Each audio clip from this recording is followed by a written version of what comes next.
ویسے تو ظاہر ہے کمزور سے لڑنا، اس کو مارنا ہی آسان ہوتا ہے، گرے ہوئے کو تھپڑ مارنا بہت آسان ہوتا ہے، اور طاقتور سے لڑنا آج کل کے دور میں تو تقریباً ناممکن ہوتا جا رہا ہے. اور پاکستان تحریک انصاف چونکہ اس وقت پاکستان میں کمزور ترین پولیٹیکل اینٹی ہے، جس کو بیک وقت اسٹیبلشمنٹ اور حکومت کی جانب سے تھپیڑوں کا سامنا ہے، تو اس کو دبانا بہت آسان ہے. لیکن پھر بھی آپ ذرا دیکھیں، اگر آپ کا دشمن بھی کوئی اچھا کام کر رہا ہے اور آپ کے لیے اس میں کچھ سیکھنے کا موقع ہے اور آپ اس موقع کو اویل کر لیں، تو اس میں کیا برائی ہے؟ عالیہ حمزہ اور سلمان اکرم راجہ کی تو تکرار کیا ہوئی؟ پوری مسلم لیگ نون فوری طور پر عالیہ حمزہ کی حمایت میں قطار اندر قطار آ گئی. پہلے عظمہ بخاری صاحبہ نے کہا، عورت کارڈ استعمال کیا کہ عالیہ حمزہ عورت ہیں، میں بھی ایک عورت ہوں، اور جی عورت کے خلاف ایک مرد نے ہرزہ سرائی کی اور بہت برا کیا وغیرہ وغیرہ. اور اس کے بعد وڈے خواجہ صاحب جو کہ شیریں مزاری صاحبہ کو جس وقت وہ اسمبلی میں تقریر کر رہی تھیں، انہوں نے کہا کہ ٹریکٹر ٹرالی بار کڈو. اور اس کے علاوہ بھی وہ خواتین ہوں یا مرد ہوں، کس کس کو کیا کیا آج تک نہیں کہتے آئے. اب وہ بھی کہہ رہے ہیں کہ ایک سیاسی کارکن کے طور پر، وہ ایکس پر ٹویٹ کر کے کہہ رہے ہیں کہ ایک سیاسی کارکن کے طور پر مجھے بہت دکھ ہوا کہ عورت کی عزت نہیں کی سلمان اکرم راجہ نے. اور پھر انہوں نے بڑی عجیب بات لکھی اس ٹویٹ میں. انہوں نے کہا کہ ایک ایسی عورت جو خود بھی مظلوم ہے اور جیلیں بھگت چکی ہے. اچھا، اس کا مطلب ہے کہ آپ انڈورس کر رہے ہیں.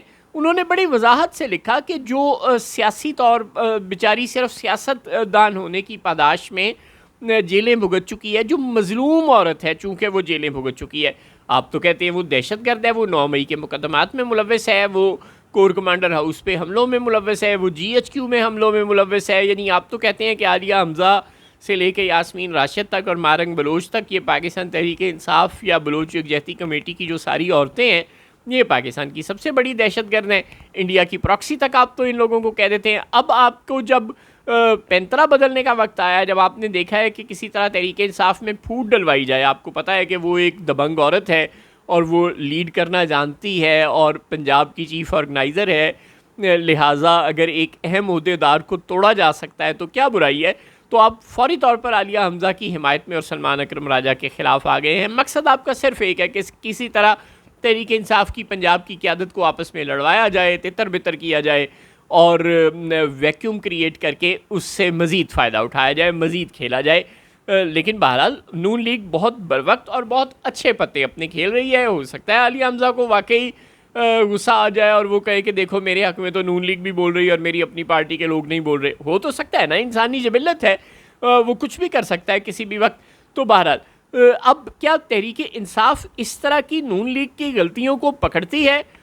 جب مریم نواز کی ایڈمنسٹریشن میں، شہباز شریف کی ایڈمنسٹریشن میں ناکامیاں نااہلیاں ہوتی ہیں، تو کیا تحریک انصاف ان کے ایک ایک ایکشنز پر اس طرح نظر رکھ رہی ہے؟ بالکل نہیں.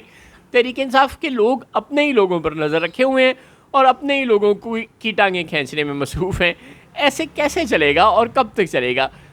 وہ تو سہیل وڑائچ صاحب نے تو عمران خان کی حکومت کے زمانے میں کہا تھا نا کہ یہ پارٹی نہیں چلے گی.